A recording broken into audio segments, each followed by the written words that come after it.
قال لي مسلمانا ام دبي ما هي عظيم دانا ما هكا بقدر قيمته. قال لك انسان جي ام دبنن دخنا نين وجغريفة دخنا ونخا ما خنا وقت تبي فعلي خدكي في عملتكي بني تدبي يا ربي أزد خما وشتكي بكه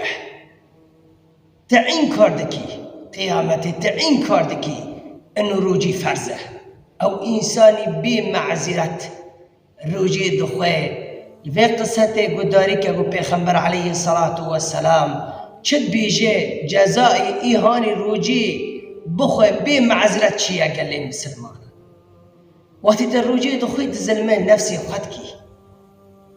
تزلمان نفسي خدكي تدبي آري جحنمي پیغمبر عليه الصلاة والسلام في تشتي مرة بيجي بي ام قل له امري خدي تعالى كن انكار نكن فرزي خدي تعالى انكار نكن قيامتي قال لي مسلمان پیغمبر عليه الصلاة والسلام دبي ازي بال دايم دم ملائكة هاتنا جمن ويا محمد عليه الصلاة والسلام ما رمش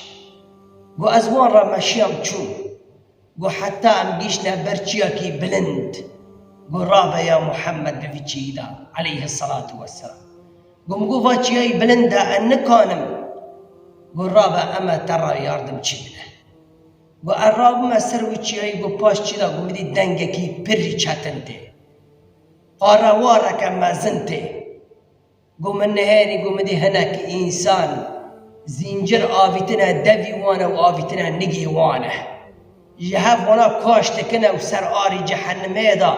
كي مخونگی دفی مارته گوانا کینا گواناش ای امتی تنا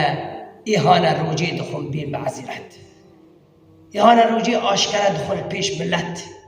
ایهاناش خود تعالى فدی ناکن و اعوانا عنه ایهانا دخاری و قیامت عین کار دکری ایهانی دخاری روجی و حرمتی به مهی عظیم نظام قال مسلمان وقتی تقول له امري خدي تعالى ناكي تزلمي نفسي خدكي قال لي مسلمان كيف عذابي تحمل دكي كيف جاني تحمل دكي قال لي مسلمان خدي هاشا زلمي الكسي ناكي خدي تعالى تنهال دنيا سربست كريه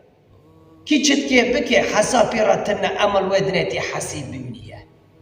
دقري ناقري او نفساتي تقرت وخلص كر وتنقر تجازيش خراتني قال لي مسلمان شيكر وبخاكر وخراب وبخاكر بردو قرآن هذا دجيان دا خذ التعارض بي ونردي بكر ونفسي خراتك ونخرابي بكر ومش خراتك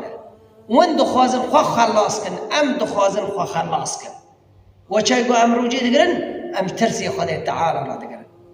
ام دقرن انه خذ التعارض سر ما كري فرزه ام دقرن سبي خاطري آري جحنمي درا مكمه وهاجرجي كيف عذابي تحمل دكي براعي انكار بكي بس ري قيامته ويبنيه ري قيامته ويبنيه